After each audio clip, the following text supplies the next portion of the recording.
À 5 ans, j'ai failli mettre le feu au village. Ma première bêtise, j'ai presque envie de dire mon premier fait d'armes. Les conséquences auraient pu en être dramatiques. Ce jour-là, avec quelques copains de mon âge, nous jouions en toute innocence. Sauf que la situation de l'époque ne se prêtait guère à l'innocence. Nous étions en pleine guerre d'indépendance, et on ne parlait à l'époque que de maquis et d'occupation française. Ma mère n'avait pas le temps de me surveiller. Elle était seule avec ma grand-mère dans notre maison de Taourirt Moussa, un village de Kabylie. Elles avaient beaucoup de mal à joindre les deux bouts.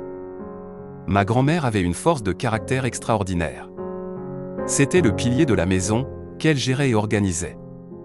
Elle devait aussi se sentir seule parfois, ses 3 fils étaient à l'étranger, dont mon père, qui, comme beaucoup de Kabyles, avait choisi la France. Il n'y avait pas de travail chez nous.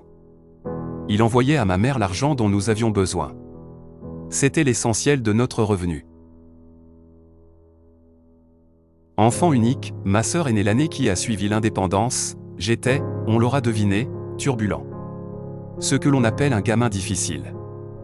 Seul, homme, dans un univers peuplé de femmes, j'étais gâté plus que de raison malgré nos faibles moyens, mais nous n'avions pas ou peu de jouets, sauf ceux que nous parvenions à nous fabriquer.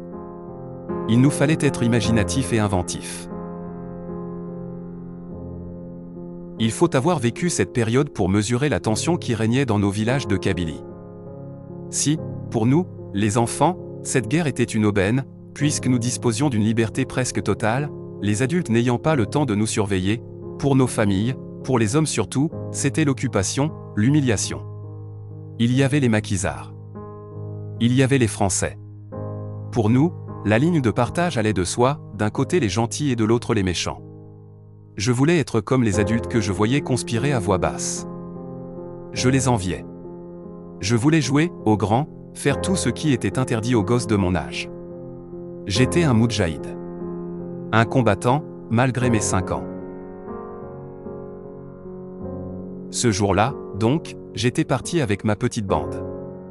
Un peu à l'extérieur du village, il y avait 2 gourbis, ces sortes de cabanes faites de branchages et de chaumes que l'on trouve si fréquemment chez nous. Ils appartenaient à des voisins mais ma famille y entreposait du foin. Moi, j'avais l'habitude de me réfugier pour jouer. C'était ma cachette secrète. Une fois de plus, j'avais ramassé tous les mégots que j'avais pu trouver et, muni de ces précieux trésors et de quelques allumettes, j'étais allé avec un copain me cacher pour fumer. Dans l'un des gourbis où nous avons craqué des allumettes, le feu s'est déclaré, embrasant les ballots de foin, puis s'est propagé en menaçant le village tout entier. J'avais peur mais, en même temps, je ressentais une certaine fierté. Je venais sans nul doute de faire quelque chose d'important. En effet, les Français, notre village était encerclé par 3 camps de l'armée, ont aussitôt pensé à une provocation, une action des maquisards. Tout le village a été réuni, hommes, femmes et enfants, sur la place centrale. C'est à ce moment-là que je me suis rendu compte que j'avais fait une énorme bêtise. Je ne voulais pas me dénoncer. Mes copains non plus, d'ailleurs, nous avions trop peur. Une fois l'incendie éteint, les habitants ont cherché les coupables. L'événement était assez grave pour que tous les moyens aient été mis en œuvre afin de démasquer, les incendiaires. Je ne me souviens plus de la façon dont les choses se sont exactement déroulées, mais, à mon grand effroi, nous avons fini par être découverts. Les voisins propriétaires des gourbis s'étaient adressés aux maquisards pour obtenir réparation. À l'époque, malgré leur clandestinité, ils continuaient à organiser la vie du village au nez et à la barbe des Français.